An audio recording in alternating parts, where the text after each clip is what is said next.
Excellent. I'll take it away. Thank you guys so much, both Carrie and Lisa, for your time today. And today's Mindset Bootcamp, I hope you guys that are still have some time can stay on. We're going to start to talk about a lot of the techniques and tools that Lisa had mentioned that she's using today. We're going to actually talk about how do we actually make that happen. So while it might be easy to say we just can't let things upset us, how you actually start to change your mind and change your brain and the patterns so that you could actually do that effectively is very important. So today, in Mindset Monday Bootcamp, we're going to talk about how do we control the controllable, which is one of the three principles at Vision Pursue that we talked about last week. And so the primary objective of this mindset training is really, it's to increase the amount of time that you're feeling alive, that you're feeling engaged and connected, and to decrease the amount of time that you feel stressed and annoyed and disinterested. So let me get my screen up and working here so I can share with you some of my slides.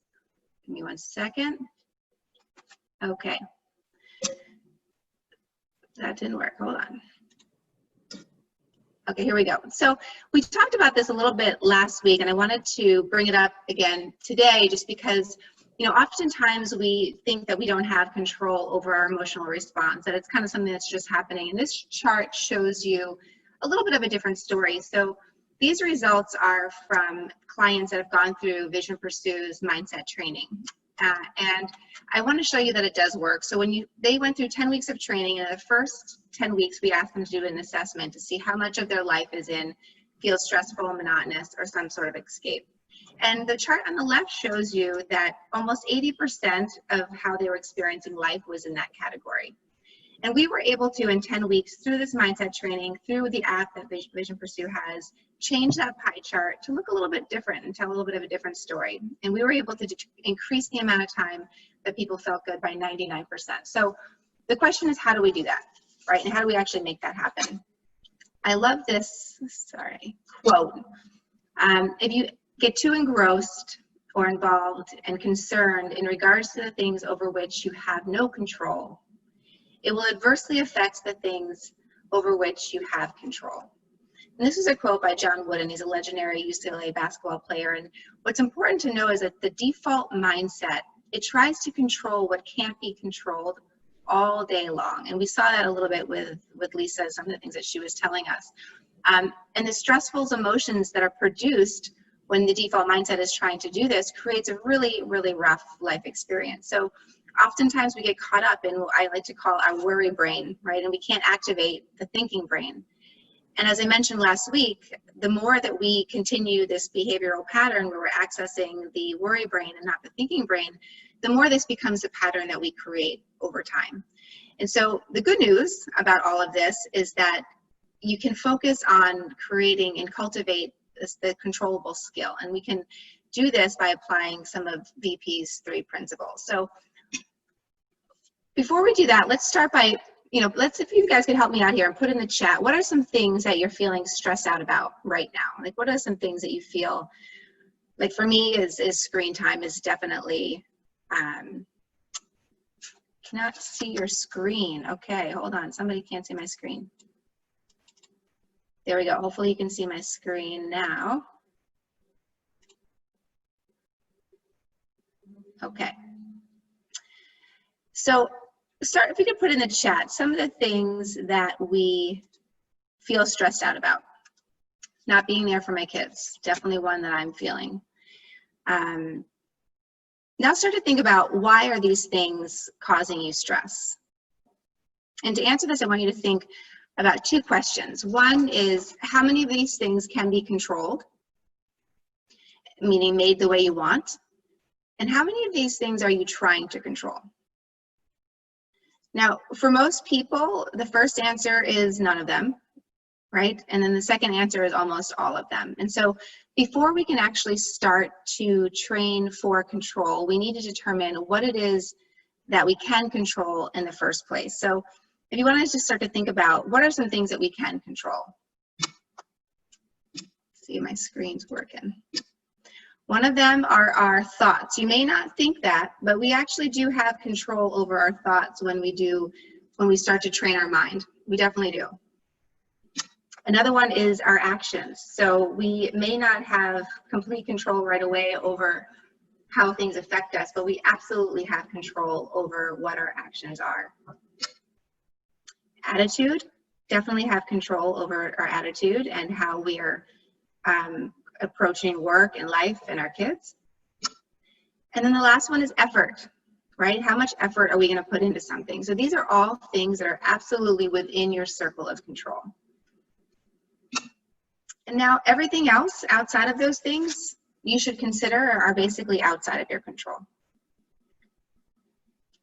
If you could just put in the chat, if you can see my screen, just let me know that you can see my screen. That would be awesome. Okay, great. Thank you. All right, so let's go on. So what do all these things have in common, would you say? The answer is you, right? So it's fair to say that you all, you have 100% in control of you and what you do. So when we truly get connected to the things that are 100% in our control, we begin to cultivate what we could call a performance mindset. And we stop wasting time and energy on resisting what's happening or has happened and can't be changed. And we reduce the mental cycle of this thinking that this shouldn't have happened or this isn't fair and things aren't working right. And how many times do we hear our kids say this isn't fair, right? And oftentimes we may think this too subconsciously, but once we start realizing that we actually have more control over our situations, then we can reduce that emotional trigger. So we can learn to start embracing what is, and we can start using our time and energy to impact what could be, right? So how do we truly get connected to ourselves? And I'd say the answer is awareness. And in order to train our minds to focus on what's controllable, we need to bring awareness to the emotions in the first place, right? And so we can do this by applying the C principle, which we learned last week, which I'm going to go over again today in case you missed last week's Mindset Bootcamp. So when we focus our mind and begin mastering our thoughts, then we can start to get connected to the things that are 100% in our control. So we train our mind in the C principles, and they help us to begin to watch our thoughts, become an observer of our thoughts versus getting caught up in them. And so let's review. So the first one in the S is to separate. So we take a moment and we separate from the emotion by naming it. So for example, if you're feeling stressed out, you say, I'm feeling stressed out. You don't say, I am stressed out. And it's funny because I actually said I'm stressed out today to my husband, and I quickly corrected myself, because once you say I am stressed out, then you identify with that emotion versus saying I'm feeling stressed out, and you allow that emotion to be something that is fleeting. It's something that's temporary, that's giving you a message, right? So then we learn, after we separate, and we realize that these emotions are just results of chemicals being released in our mind, then we're in a position where we can start to embrace. And to embrace is to let the emotion to be with you, right? Be with it without judging it as good or bad, experiencing it fully and knowing that it's temporary and that it's there to help you. And then the last E is to evaluate, right? What in this situation can be done? To really think about, is there something that you can do that you want to do? And so let's apply this to the feeling of overwhelmed, as I think this is something that many of us are experiencing right now, this feeling of overwhelm. So if we were to separate, first we would say to ourselves, we didn't decide to be overwhelmed, right? Your brain projected chemicals to make you feel that way. And it's a message that says to you that you have a lot to do. So it makes sense, right? And then you apply the E, which is embrace. Of course your brain alerts you to what's going on, right? So thank your brain for the message and experience the emotion, knowing it's temporary. And it's actually doing a good thing because it's motivating you to act, right? It's motivating you to actually do something. And then we're going to apply evaluate. So even if we're still feeling this overwhelm, consider what you need to do, right? You can do what's in your control. You can prioritize, you can do what Lisa said and actually create a schedule, which actually helps reduce that overwhelmed feeling and that chaos, right? You can ask your spouse for help or your boss for help. You can ask for more time to get something done. or you can start working on a to-do list, right? So there are things you can do when you have this feeling of overwhelm. And sometimes we get so lost up and caught up in it throughout our day that we don't realize how that we can apply this tool of C and really start reducing that emotional impact that it's having. Okay, so let's do an exercise together. I'd love for you to take a picture of this page because I think that when you're off this call and you're trying to remember what were those things that Nicole told me that I should do, if you take a picture of this page, it will really help you walk through these steps really easily. So first I want you, if not now, then you could take a picture and do this a little bit later, but write down one of your triggers. So things that we talked about before, things that we're stressed around, right? Write it down and then consider the following strategies for approaching that trigger. So number one that we talked about last week, and I'll briefly cover again now, is expect the expected. So when we expect the expected, Lisa had mentioned something in her call. She said, she was talking to a client and some things happened in the negotiation that she didn't expect. And so somebody might come back and say, well, I didn't expect that to happen, so how can I prepare for it, right? How can I train my mind to be prepared for it? And I say what you can expect is the unexpected.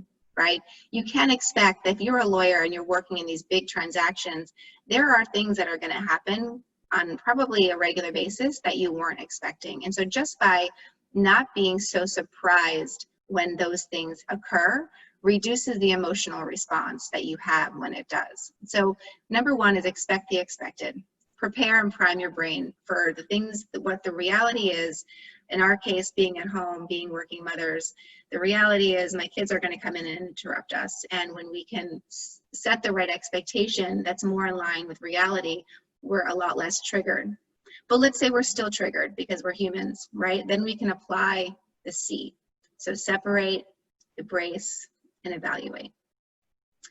And then after we've done that, we're in a position now to really determine and apply the third principle, which is control the controllable, right? Let's determine what it is that we can do in this situation and then start doing it.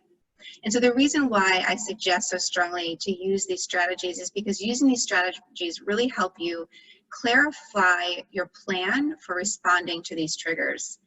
And then you can actually put your plans into action. And then you're in a position where you can start to reflect because you're not so triggered. You can reflect on your experiences and how you responded and adjust accordingly. Okay, here's another technique that we can do. But before we do this, I'd love to, sorry about that, I'd love to go back and talk one more thing about expect the expected, because I think my whole purpose here is to really help you start to instill these tools in daily life. And so I want to give you one more example of how you can do this. And so the other scenario might be something like you're presenting an idea to your boss, and oftentimes when you do this, you get overlooked. And this is something that really tends to trigger us because we take it personally, right? And so what's the expectation that we can do? How can we apply expect the expected? We can apply it by saying many people aren't good listeners. It's not uncommon, and they tend to focus on their own ideas. Like that's something that's not common. It has nothing to do with us, but it has to do with who they are as humans. And so by applying expect the expected, we can not be surprised when they're not good listeners. But let's think about what we can do. Okay, so let's control the controllable. So you can go into the interaction in a position that you want to hear what they're saying versus being heard, right? You can go into that interaction saying, today I'm going to listen, and instead of having to be heard. And then you can be open to hearing their points of view, right? And then you can make sure that your ideas are sound. And when you do present them, you're presenting them in an engaging way. That's in your control. And if others are still dismissive of your ideas, you can take a centering breath. You can apply C, separate, embrace, and evaluate. And then you can assess the situation, right? You can do what you can to get your point across, and however it turns out, you can use the feedback to improve the strategies you use the next time. And then maybe you look and you've done all this, and you go into that situation again where you're in the boardroom with your leaders and your colleagues, and you're still finding yourself in that situation, you realize that the culture doesn't necessarily allow people in your position to be heard, and maybe that's the culture. And so then you can make a decision. So instead of playing victim and complaining and being at that job for 3 years, wasting your time and energy in a system that's broken, you can make a different choice. And I want you to see how this can apply to so many different parts of your life, even when it comes to relationships or friendships, right? You can make a choice to say, what can I control? And then if the things are continuing to not serve you, are out of your control, then you can choose to take a different direction. Okay, so those are just really important to notice, that you have more control over what you think, but you need to get into a place where you can be in touch with your emotions in a healthy and productive way so that you can make the best choice for yourself, given the circumstances. Okay, now we can go on to this slide, which is another way to train for control. If you're somebody who really struggles with this and often finds yourself in the weeds with things that are out of your control, I like to recommend that you do some proactive training when you're not in the middle of this emotional response. And so what this is, I do this when, especially in the beginning of what's been going on with all these things, is you can write down 3 things that are in your capacity to control today, 100% of the time. Right? So wake up in the morning, write 3 things down that you absolutely can control. Now remember, you want to stay within the circle of control that we talked about earlier, right? These things have to do with you. And by doing this, what happens is you start to pay more attention to those things that you can control, and naturally your work, your relationships with your spouse, with your kids, those things start to really improve, because you're taking the energy that you were wasting on things you couldn't control now gets put on things that you can control, and you'll start to see this flourishing of work and relationships. It's a beautiful thing, right? And then at the end of the day, you can measure your success by asking yourself, well, how well did I do today? Focusing and then refocusing on the things that I wrote down. And then instead of being hard on ourselves, we can say tomorrow is another day, and you can write them down again and you can try again. So that's definitely something that you can do proactively to help you prepare for a day. So when you're applying the other vision pursuit principles, if you prepare your day this way, you'll be a lot more inclined to be able to be more aware of when you want to apply the VP principles of see or control the controllable. Okay, here is the next, sorry guys. Okay, this is another great one for those of you who are really struggling with this. And I think given the circumstances that we're in right now, a lot of us are struggling with this because it's very hard to, there's so much out of our control, right? And so I'm trying to give you some ways that you can proactively address this as well. So it's called the 90-second training morning mindset routine. And it really is designed to prime our brains to be more present, to be more focused, and to be grateful throughout the day. And this will help you to apply the VP principles when you're feeling these strong emotional triggers. And you can do this actually while you're still in bed, before you even get out of bed for the day. So the first thing is, take a deep breath in, and then take a long, deep breath out, slowly exhaling. And I actually do this all throughout the day, because what it does is it really slows you down for a moment. So you take a deep breath in, and then you exhale, and you truly be present with your breath as it sends a message to your brain that you're okay. The next one is have a thought of gratitude. Thoughts of gratitude really help to optimize your brain, and the research shows it enhances well-being. So think about the things before you get out of bed that you are grateful for. Maybe that it's a sunny day. Maybe that your kids let you sleep an extra 15 minutes, right? And then set an intention for the day, and this should be something within your control. And then lastly, you put your feet on the ground, and you be grounded exactly where your feet are. And this is just a little taste of mindfulness technique that we're going to learn in the coming weeks when we start to learn about mindfulness and meditation. So this is just a peek in that. And by doing this, it's something that will really, again, help you apply those VP principles. Okay, now the last thing I wanted to share with you guys, so we've gone through the last step of Vision Pursue's Control the Controllable, and I wanted to let you know that as part of this as part of this summit, Powerhouse Working Mom Mindset Summit, I want to make available to anyone in the audience that's listening to the Vision Pursue app for free. And basically what the app is every day it gives you a message, so important concepts for improving your mindset.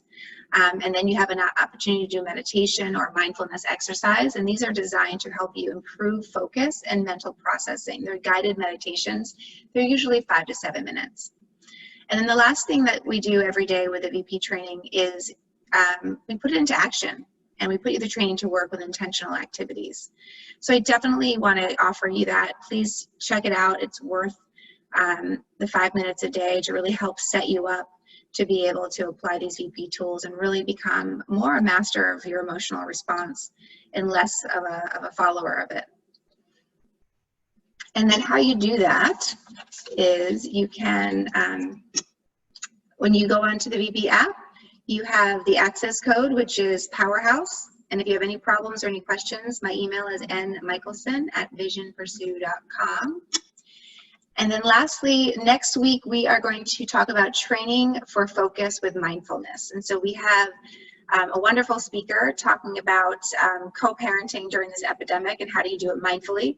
And so after that, we're going to discuss how do we actually practice mindfulness and what are the benefits and some easy ways to start applying it to your everyday. And then the last week, we will talk about the power of letting go of judgment. And so I hope that you enjoyed this Mindset Monday Bootcamp.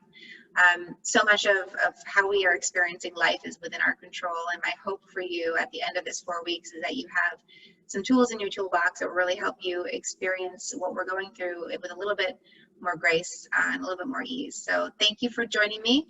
Don't forget to check out the rest of what we have in store at the Powerhouse Working Mom Mindset Summit. Tomorrow it is cooking with Tito. So bring your glass of wine, bring your simple ingredients, have a friend come and let's cook together. All right, thanks so much. Enjoy the day.